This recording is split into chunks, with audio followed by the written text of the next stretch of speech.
The aromatic Jatamansi is one of the Ayurveda herbs that are great for hair growth. A common name for this herb in Ayurvedic medicines for hair growth is muskroot or the Indian spikenard. Jatamansi helps purify the blood and improve its circulation. The improved nourishment to your scalp can help boost hair growth. How to use Jatamansi for hair growth. Combine 5 to 6 drops of Jatamansi essential oil and 2 to 3 tablespoons of carrier oil to create a Jatamansi oil blend.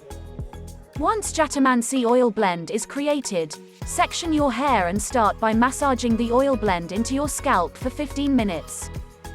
Apply the oil to your hair from the roots to the tips and then leave it in for an additional 30 minutes. In the end, wash off with shampoo and lukewarm water.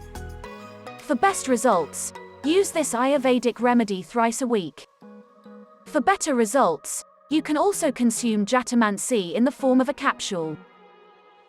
Hope you did get some value out of our today's video. If you really did, hit subscribe button, press the bell icon in order to get regular updates from our channel.